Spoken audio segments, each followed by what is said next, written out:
As a child and teenager, I was ordinary. Not very athletic, so although I ran cross-country, I never received any awards or athletic respect from my peers. I received average grades because I always thought that I had average intelligence. And, of course, average motivation. I had an average number of friends, both men and women, and lived in an average house with average family members. Even my name is common, Joe Johnson. No one, neither I nor my family members, could have imagined that such an ordinary guy like me would have two insights. But it happened. My first insight happened when I was 14. I read an article about what, on the one hand, a genius, and on the other hand, a rotten incompetence. Bobby Fischer, perhaps the greatest mercantile American chess grandmaster, was, and suddenly became interested in chess. Although I always thought I was of average intelligence, at least when it came to chess, I discovered that I was actually quite smart and intuitive. Besides, I read everything I could get my hands on about chess strategy. Joined the school chess club. I started participating in local tournaments, first associated with my junior school, then at a summer camp. Long story short, by the time I was 18 and a senior in high school, I was really good. In fact, I was so good at chess that I received a chess scholarship to college. Most people probably don't even know that there are several dozen colleges in the United States that offer full chess scholarships. So even with my grades just above average, chess helped me in some subjects, especially math. I got a full scholarship to a decent college. Believe it or not, there are actually chess fans, at least something like that. My fame in my hometown due to my chess game actually caused some girls in school and nearby communities to become acquainted with me. One of these, at least semi-groupings, a few months after my 18th birthday, led to my second epiphany. Her name was Denise. She went to the local Catholic girls' school. She wasn't particularly beautiful. None of the chess fans I'd ever seen were, but she wasn't ugly either. In fact, she had very beautiful legs, which I saw when she competed in a gymnastics competition at the same camp where I taught chess the summer before her senior year. I liked her at summer camp, but I didn't take any action until the school year started. During the school year, I encountered Denise several times in situations that I believed were a setup. I debated whether or not to take advantage of her attention, while my hormones began to bubble, and within a few weeks, but most likely a few months, my voice became rougher, and my appearance also changed slightly. At Saturday's away rapid chess tournament, Dennis accidentally happened to be nearby. After it was all over, I won, quite easily. I didn't even have to play the last match. She offered to give me a ride home. I agreed, and told my coach, and the teammates I came with that I would see him on Monday. On the way back, Denise's flirting took things to a higher level, including, innocently, lifting her skirt almost to her knickers as she drove. As I said, she had excellent legs. I agreed to pick her up at home that evening to go to the movies, and we kissed sweetly before I got out of her car. I thought this could be my lucky night. It turned out to be much more successful than I thought. When I came to Denise, she was dressed very provocatively. More provocative than I thought was appropriate for a movie.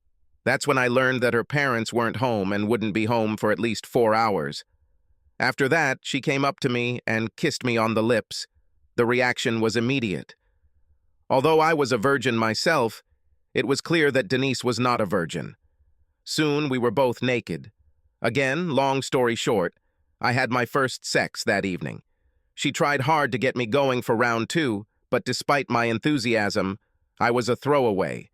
However, we had some very nice, relaxed pillow talk, and I found that I enjoyed stroking and kissing her. When I left Denise's house 3.5 hours after my arrival, she made me promise that we would meet again, the most fervent promise I had ever made in my life. While Denise assured me that I had satisfied her with the enthusiasm and curiosity that I had previously only experienced in chess, I decided that I wanted to become an incomparable lover. In the end, after Denise, I was sure that this was not a long-term relationship. I would be competing with jocks, big-faced men and guys, so I had to have some kind of hook that would give a competitive advantage. Once Denise proclaimed me the sex god of all time and shamelessly declared that, although she still dates and has sex with other guys, I am by far the best. I began to look for new horizons. Denise and I didn't really love each other, although we couldn't have sex on average almost 3 times a week without falling in love. She wanted our status as fuck buddies to continue into college, but luckily her parents wouldn't pay for her to go to college where I had a scholarship, so we broke up when the summer ended. After entering college between my first 3 years, Denise and I only dated a few times over the summer, and although it was fun, and she proclaimed me even more skillful than in high school, by then I was already looking for a long-term commitment with someone who I would love. I was saddened that there were very few female chess fans in college. In addition, the competition for beautiful women was very strong, especially since in the average beauty's mind, I was not a stud. I had no obvious muscle tone, I wasn't in the top 25% in looks, I wasn't rich, and while I was a nice guy, I didn't have irresistible charm. However, what I lacked in attractiveness and charm, I made up for in luck and motivation. Although I had more than my fair share of satisfying sexual experiences during my first 2 years of college, the girls I had sex with were not exceptionally beautiful.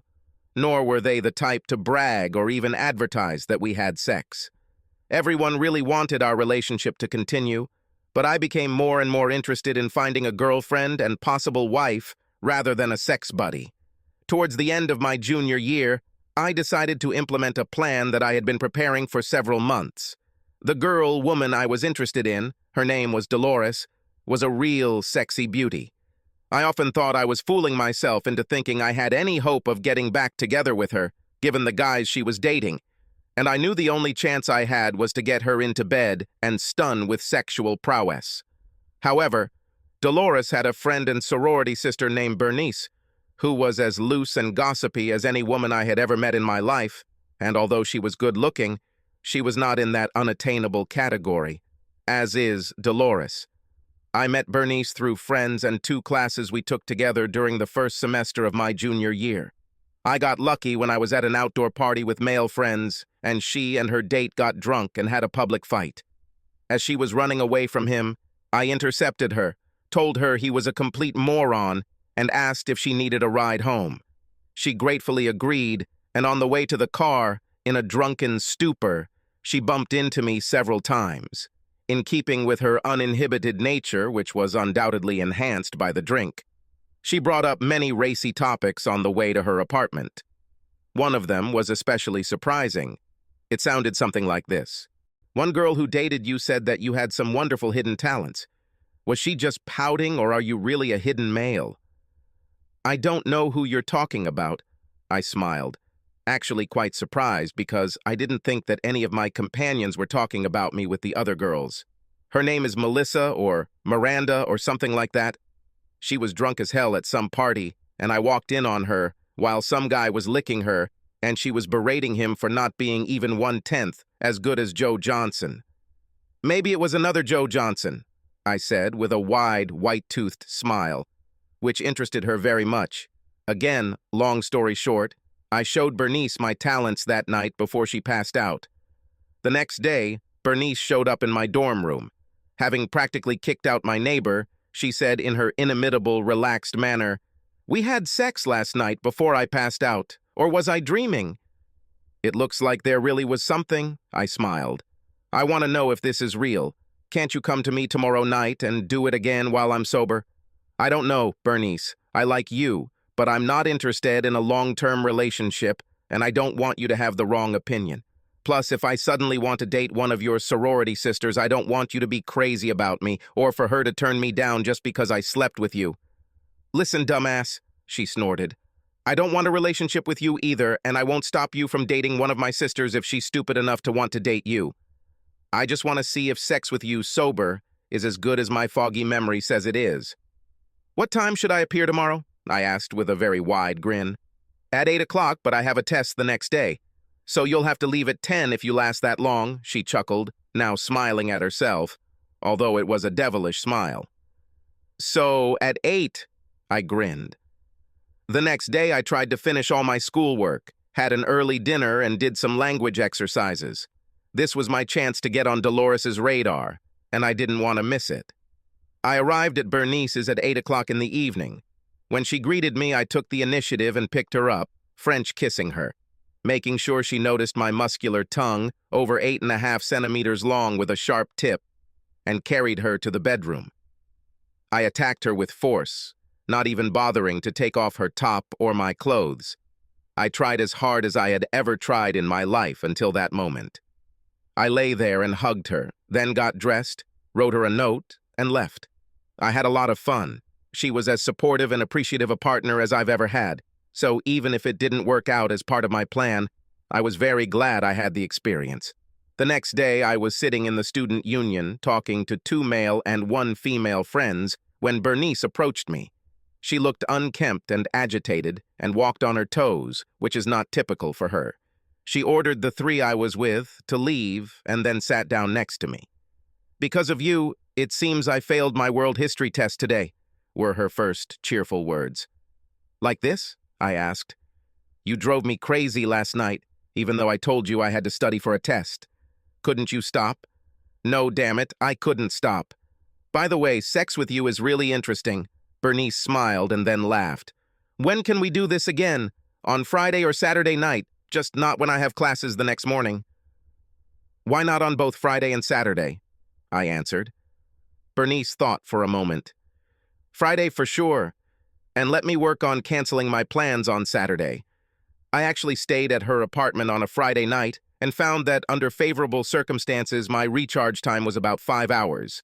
So I actually had sex not only on Friday night but also early on Saturday morning. Luckily, I didn't have much to do during the day on Saturday because I had to sleep during the day to recuperate and prepare for Saturday night, which was almost a repeat of Friday night, until about 3 o'clock on Sunday morning, we could no longer continue.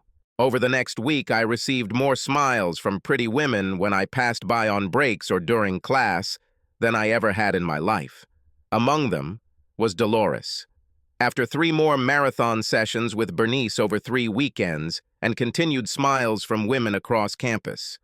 Before another Friday meeting, Bernice and I had a heart-to-heart on a bench in a secluded part of campus. "Joe, I want to tell you something that you might not like. Since I'm so distracted by sex with you, I'm able to get multiple B's this semester for the first time." "Have you never gotten a B in college before?" I asked, quite surprised. I knew Bernice was smart, but given her personality and sexuality, I never thought she would make the dean's honor list. "Forget about college. I've never gotten a B in my entire life. Despite my promiscuity, I am a serious student and want to graduate from college with honors. So I have to cool it down with you. I'm only a session or 2 away from graduating college while I work on improving my grades in world history and astronomy." Astronomy was known as one of the most difficult subjects at the School of Liberal Arts. I was surprised she took it at all, let alone plan to pass it with flying colors. "Now that we're being frank, Bernice, let me tell you what I want. I want a relationship with Dolores McHugh. I want you to help me install them. If you do this, I'll be happy to have 2 more dates with you, because that's what they will be. Before the end of the semester, at a time and place of your choosing. Otherwise, we're done right now." "You're a petty blackmailer," she chuckled. "No blackmail, just a negotiator," I grinned. 5 days later, Bernice and I met on the same bench. "You really ruined my life, asshole," she growled, though by now I knew her well enough to know that the growl was false. "Like this?" I asked. "I got you a date with Dolores at the expense of my conscience and pride, that's how it is." She snorted again. "How come I don't understand again?" I asked, this time with a smile. "I started a fight between her and that asshole football player she's dating, told her that you've worn me out so much, and that if she wants to loosen up and just have great sex, she should go on a date with you." How can I ask her out on a date out of the blue? I even choked, I was so amazed. "I arranged that too. Told her that I had a date with you at an off-campus dance party on Saturday night, and that we agreed that you would pick me up at the sorority house. I told her that when you get there I will stage an incident in my family, she will be nearby, and if you look disappointed, she will offer to go instead of me." I even got you tickets to the dance party, idiot, Bernice said with a smile, taking 2 tickets out of her bag. I put the tickets in my pocket and kissed her with a passionate tongue. Let me know when you want to be served and I'll give you the time of your life, I grinned. You've already given me the time of my life. I just want 2 more 2-hour ones. And that's the maximum. Sessions with you. I will tell you the dates and you will come, even if you have a conflict with Dolores. Understand? Understood, I laughed. The preparatory part of the date with Dolores went perfectly. Bernice put on a good performance about family troubles. I feigned disappointment while she cried, and Dolores happened to walk by with perfectly applied makeup and perfect hair, but in casual clothes. Bernice volunteered for her. I told Dolores, "Are you really going? I don't want to lose expensive tickets." And Dolores replied, "Okay, but I need to change." And 4 minutes later, she came down the stairs, perfectly dressed for the dance party. On the way to the dance party, Dolores and I had a nice chat. She was very pleasant to talk to, as well as beautiful and sexy, like no other woman I had ever seen. We had a good time at a dance party. I can dance and she dances well, and there were people we both knew there. Even though Dolores hadn't had much to drink, she seemed tipsy when we left. I suspected that this was a performance, which was confirmed when we headed back to campus. Dolores unbuckled her seatbelt and leaned closer to me. "You're not one to take advantage of a poor, helpless drunk girl, are you, Joe?" she said with a completely slurred speech. No, Dolores. Besides, even if I was a jerk, your dorm and my dorm room wouldn't work." "Thank God you're not a bore," she muttered even more slurredly, "because Bernice left town on family business and gave me the key to her apartment. Can we stop by for a second on the way home so I can feed her cat?" I knew full well that Bernice didn't have a cat. "Of course," I answered, and quickly drove to Bernice's house. Dolores fumbled with the key, could not insert it, and finally handed it to me with the words, "Try it. I'm too drunk." I opened the door. She walked around saying, "Hey, kitty, kitty," until she accidentally bumped into me. I kissed her. She kissed back. "I'm helpless. I can't fight you. Please don't use me," she muttered, kissing me. This was clearly an invitation. I picked her up while she still pressed her lips to mine, laid her gently on Bernice's bed, which she had kindly provided with clean sheets, especially for this occasion, and, continuing to kiss, removed her panties without any resistance on her part. In fact, she slightly raised her ass to make my task easier. As we lay in euphoric glory with her head on my shoulder on Bernice's bed, a thought flashed through my mind. It was the best sex of my life. When we arrived at her sister's house, before getting out of the car, she turned to me and said, "It was the best sex of my life. Moreover, I really like you, Joe. Is there a possibility for a relationship? Does a one-legged duck swim in circles? Does Dolly Parton sleep on her back? Is a frog's butt waterproof?" I grinned. I probably would have continued with stupid metaphors, but she interrupted me. "That's enough. I understand everything," Dolores laughed. "Pick me up at 7 on Tuesday evening for a student concert, and maybe something else." She giggled, closing the door. I think she heard me say, "Definitely," before the car door closed. She waved and ran up the steps of the women's house. Things went better with Dolores than I could have expected. By the time summer arrived, we had sex in 10 different places on campus, 3 nights in motel rooms, and another night in Bernice's apartment. I didn't show the slightest interest in other women, didn't even look at any more, except to keep my promise to Bernice and get 2 more sessions before I graduated from college. I was so grateful to Bernice that I gave her my all on both occasions, even though I felt guilty for cheating on Dolores, even though we had made no promises of exclusivity to each other at the time. Bernice must have done well too, because she graduated as the top graduate of the School of Arts and Sciences. As a graduation gift and thank you, I gave her a Mont Blanc pen in an engraved holder that said, "Thank you, Bernice, for being the smartest, most selfless, sexy woman on the planet. Love, Joe." Opening her gift, she shed tears and hugged me. Wiping away a tear, she asked, "What are the chances of other sessions? since I will be working only 100 miles from you? While I'm with Dolores, nothing, I grinned. But of course I will never forget you. I guess I'm too selfless, she chuckled, then kissed me and disappeared to meet her parents. In the summer between my 3rd and 4th years, I didn't have any sessions with anyone other than Dolores. I spent 2 weekends at Dolores's house, a mansion actually, while her parents were in Europe, and she visited my parents' little humble abode once, although we had to get a motel room to do what we wanted. During my senior year, I turned down a chess scholarship and worked part-time, saving enough money from summer jobs and winning professional chess tournaments that I could easily pay my senior year's tuition. This was also possible because Dolores and I rented an apartment together, which was paid for by her parents, and I shared food costs with her and paid for most of our social events. It wasn't until I visited Dolores's parents' mansion that I realized how rich they were. Obviously, they had megabucks. Although Dolores was their only daughter and they gave her all the material things she wanted, they were not emotionally involved in her life. They only visited her once in college, our senior year, which forced me to hide all my stuff in closets or friends' apartments for the 2 days. They were there. She introduced me to them as her boyfriend. But they were not very warm towards me. However, the coldness of her parents was the only trouble throughout her senior year. In fact, what was very important to Dolores, sex and love, only intensified. We declared our love for each other daily and had sex in one form or another almost every day when she didn't have her period, and one day almost every weekend was spent completely in bliss. There were 2 small problems.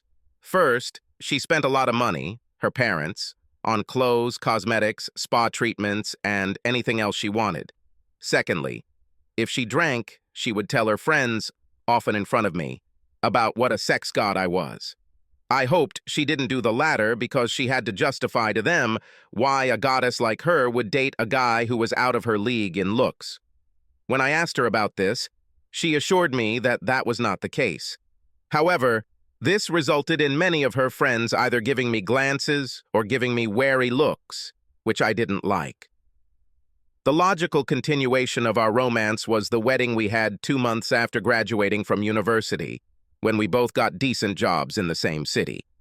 It was a simple civil ceremony, as her parents refused to participate in it, since, in their opinion, she was clearly marrying a man below her, especially since I was not mega-rich, and she rejected their attempts to set her up with the sons of their rich friends. At least her brothers came to the reception. One, Anthony, was a great guy, and the other, Jonathan, seemed to suffer from his time there. Because Dolores did not have a close emotional relationship with her parents, she never seriously considered giving in to their wishes, but she acknowledged that it would be difficult for her to give up the shopping, spa visits, and other amenities that their wealth provided. Because as soon as we got married, they stopped all financial support. "I can handle it," she said just before the wedding, shrugging her shoulders. "Besides, you already have enough fashionable clothes to last you a decade," I assented in response. "Yes, I don't need anything else," she sighed. Then she brightened up and giggled. "Besides, I plan to spend a lot of time naked." We started our married life very happily. The first 3 years progressed in our careers as much as could be expected. We moved from an apartment to a townhouse. We had a good circle of friends our age. We stayed physically active, me by running and weightlifting, she by the gym, and, incredibly, the sex got even better, although we only had fully hedonistic days once a month rather than once a week like in college. Dolores then reconnected with Jane Britton, the woman with whom she had her debut party when she was 18, who persuaded her to join the local junior league. The junior league does a lot of good charitable things. However, at least in our metropolitan area, almost all of its members were women who were themselves rich or had obscenely rich husbands. Dolores and a few others are the only exceptions. More than a third of them were trophy wives, significantly younger than their megabuck husbands. Being surrounded by such wealth, including when Dolores alone or both of us attended fundraisers or meetings at one mansion or another, Dolores developed a newfound love for material things. She started spending too much money, practically everything we earned. When she began to resort to our modest savings, we had our first big fight. Although our quarrel was truly loud, neither of us harbored a grudge. We were back to normal after one of our hedonistic all-day sex sessions, during which she was even more energetic and responsive than usual. Later that week, she came to me with an unexpected proposal. "Joe, I realize I can't spend our money like water, and I'm really going to slow down. However, my two junior league friends truly value my companionship and are willing to pay for my shopping trips to New York, spa days, and other activities. I wanted you to know about this so that you don't think that I'm being reckless by going to different places with them." "What do they want in return?" was my incredulous answer. "They just need my friendship. Is it really so difficult to understand?" she said in a sweet voice, coming up to me and placing quick, soft kisses on my neck, cheeks, and lips. "No. I also appreciate your communication. It is priceless. But what will their husbands say about them spending money on you? Jane and Amy's husbands are so rich and willing to do anything for their trophy wives that this isn't even the smallest problem. What they spend on me is less than a blip on the radar." After thinking about it, I realized it was true. From my interactions with Jane and Amy at Junior League and other social events, I knew that their husbands idolized them, and both of them were on the list of the top 200 richest Americans. "Okay, no need to worry," I replied with a shrug. After our little conversation between me and Dolores, there were no more problems with money. However, something else has changed. We began to communicate more with Jane and Amy, sometimes with their husbands, sometimes without, and Jane and Amy began to seriously flirt with me. It was getting a little revealing and uncomfortable, especially with Amy. In some ways, Amy was the epitome of a trophy wife. She was 29 years old, better looking than any fashion model, had a regal bearing but a friendly disposition, and was married to Wilton Braxton, a man in his 70s who ranked 35th on the last list I saw of the richest Americans. Amy was the only woman I'd ever seen in my life who looked better than Dolores, and she was almost religious about maintaining her appearance, including working out with a personal trainer 5 days a week. Amy was also the most charitable person I have ever met. She raised money tirelessly, especially for battered women, child poverty, and children with serious illnesses. And when not exercising, socializing, shopping, or going to a resort, she worked constantly and with great energy for charities. If there wasn't enough money in a fundraiser, Wilton Braxton was happy to make up the difference because it seemed like making Amy happy was his greatest joy in life. After a particularly flirtatious encounter with Amy in a den at one of the mansions where a social event was taking place, during which she seemed to pretend to be drunk, I decided it was time to talk to Dolores about it. The next day, after a nice brunch and a wonderful morning of sex, I sat Dolores down on our patio. "Darling, there is one delicate topic that I must address to you." "What is it, dear?" she asked with a smile. "I don't know how to say this other than bluntly, but Amy Braxton and Jane Britton seem to be deliberately hitting on me every chance they get. You, of course, yourself, witnessed some comments from them. You must be flattered," Dolores replied with a grin. "Well, maybe not entirely flattered," she continued with a devilish grin, "because Amy's husband can't do anything for her in the bedroom, and Jane's husband can do very little. I'm sure they're just enjoying being with a sexy guy like you." "Do you talk to them about their sex life?" I asked, very puzzled. "Of course, expensive. Women always talk about their sex life." "Do you talk to them about ours?" I asked, hesitantly. "Yes, I told them both about the many wonderful ways in which you provide me with sexual satisfaction like no other woman on the planet." I swallowed. "Do you tell them everything?" "Almost," she giggled, noticing my discomfort. "What? And what is their reaction?" "They can't get enough of the details. They envy me so much," Dolores grinned. "I really wish you wouldn't do this," I stammered.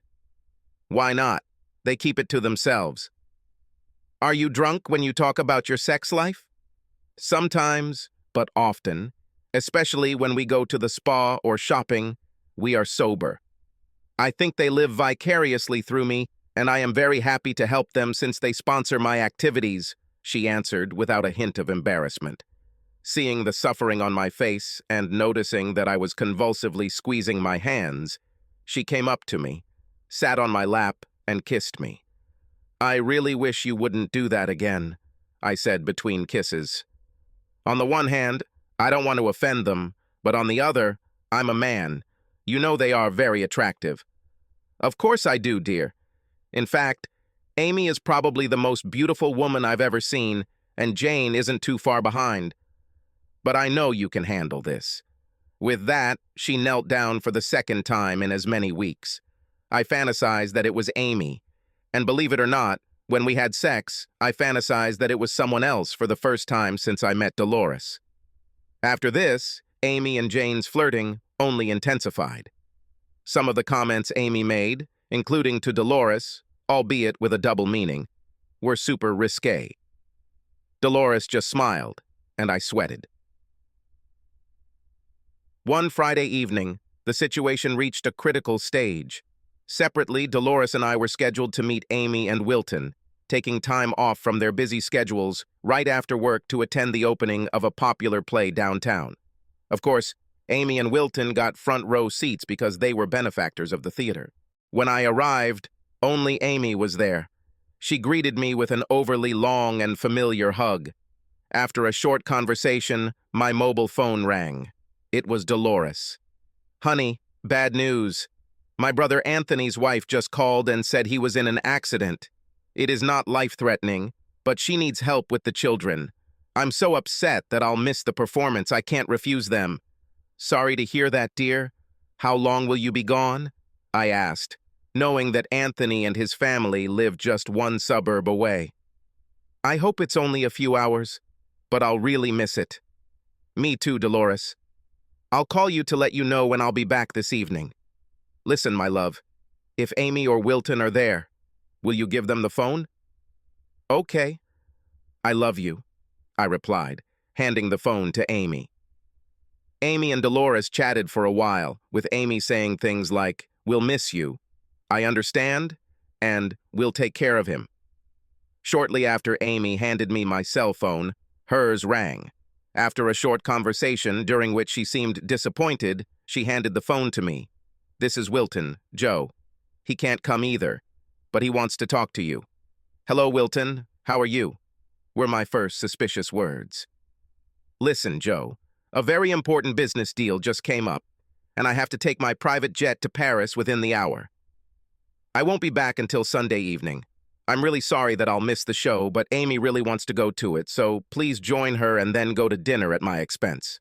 I've been through this scenario once before, when Bernice set me up with Dolores. My antennae were up, but there was nothing I could do. Before we entered the theater, Amy noticed a couple of disappointed students at the box office who apparently had no idea that the opening night tickets would sell out or how much they would cost even if they stayed. "Wait a second, Joe, okay?" she said, kissing me on the cheek, and then walked up to the young man and woman. After chatting with them for about a minute and a half, she handed them 2 tickets, and I thought they would fall on their faces and kiss her feet. As the excited college kids followed us into the theater, I whispered to Amy, "You definitely made their evening, if not a month or a year. I can do the same for you," she said with a grin, tightly squeezing my biceps, which, since I started weightlifting, have become more than a decent size and hardness. I know I blushed and couldn't think of anything to say. The evening was more than strange. In fact, it was so strange that it was in another dimension. The acting was excellent, although Amy's constant body contact with me was distracting. Even more distracting was our conversation with 2 college kids Amy invited over during intermission. After we were introduced, the girl asked me, "Are you Amy's husband?" She answered for me.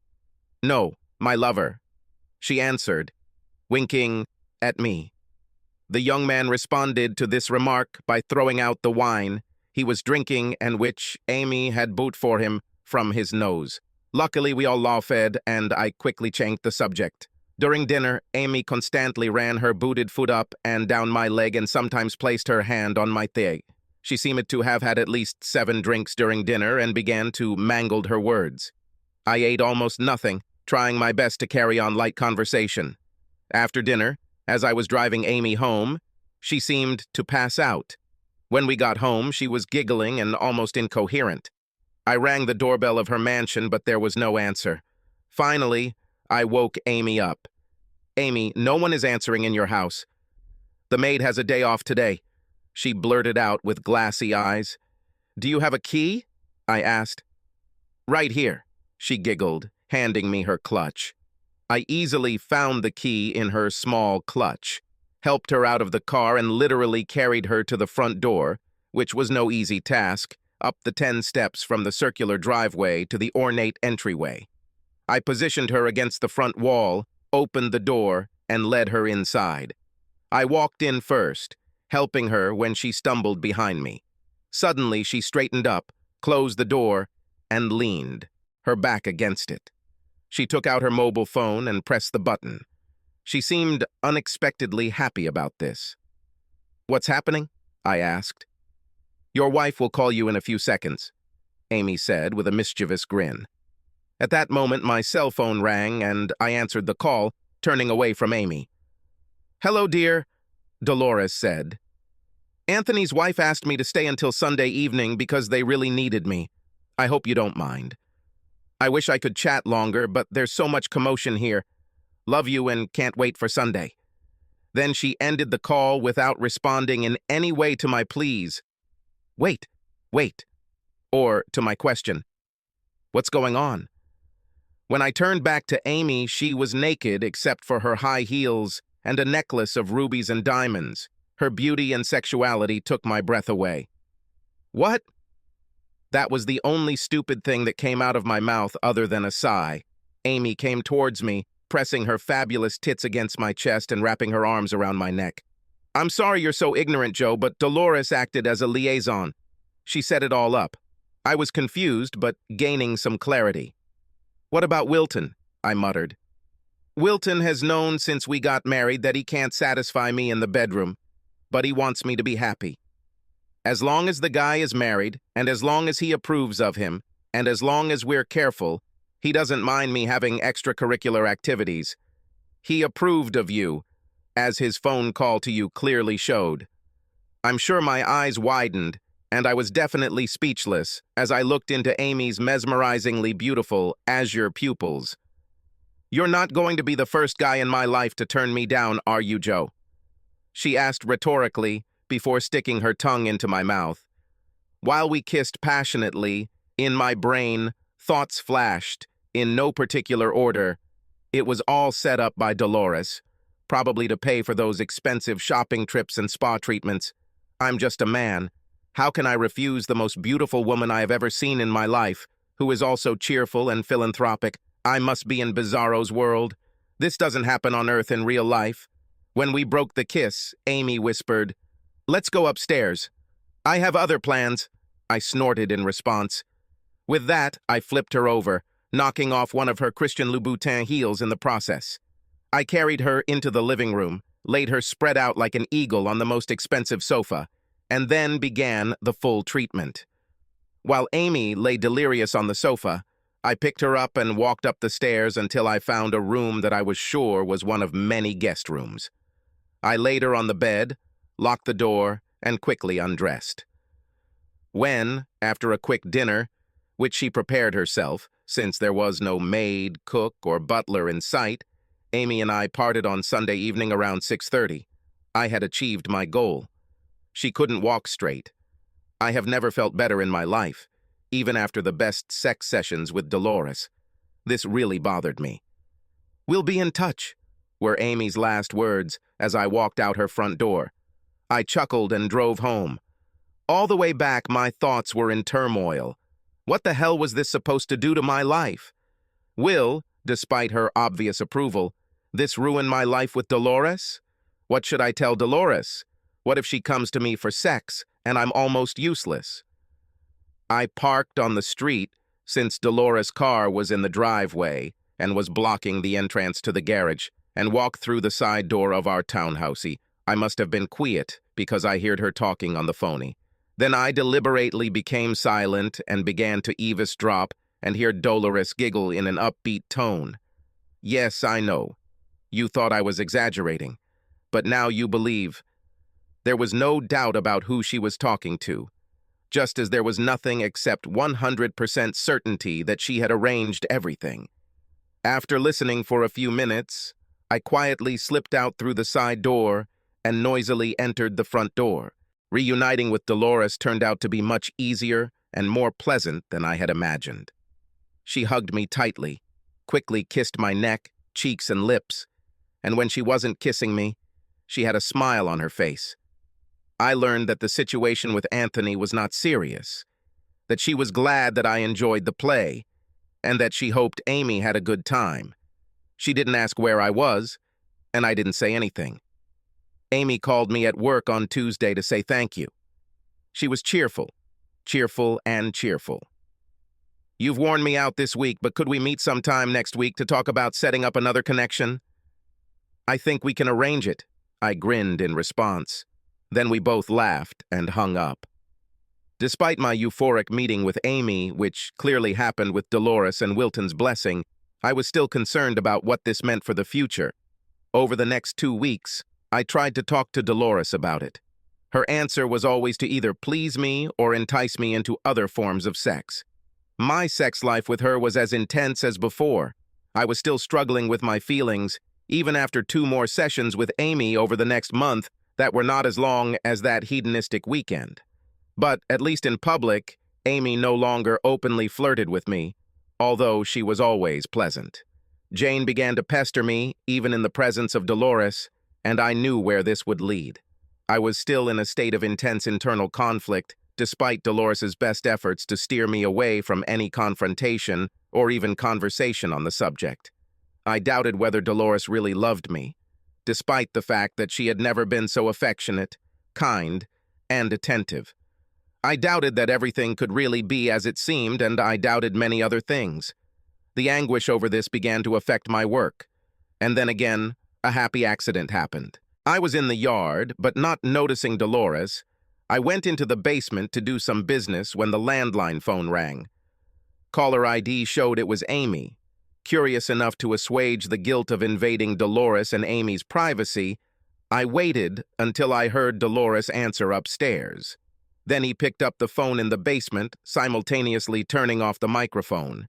I don't remember exactly what was said, but what came through loud and clear was that Dolores really loved me and was very proud that she had something that all the other members of the Trophy Wives Club, that's what I called the Junior League, didn't have.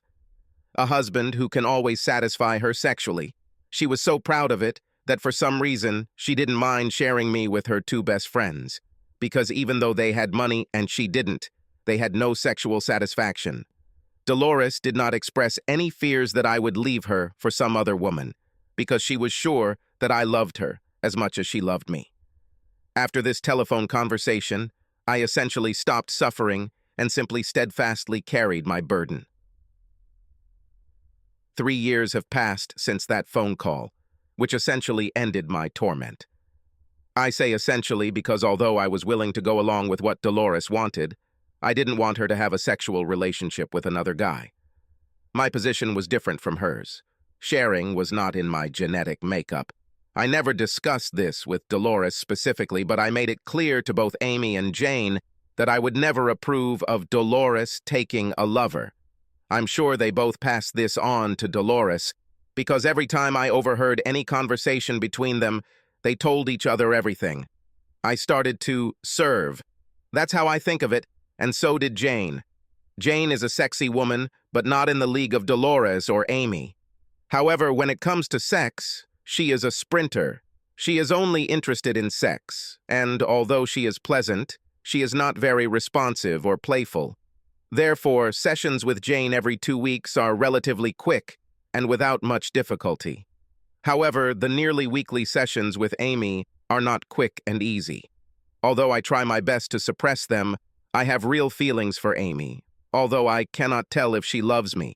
Despite the fact that she is always more than responsive and playful towards me and around me, and can enthusiastically lift my spirits more than any other woman in my life. Wilton is currently in poor health, and I wonder what will happen if he passes away soon. I clearly don't have the answers, but the situation becomes even more complicated as Dolores is now 8 months pregnant. Subscribe to our channel so that your second chaff doesn't cheat on you, and go ahead and listen to the next story, because this story is nothing compared to the next one. If you're under 18, don't even think about listening to the next one.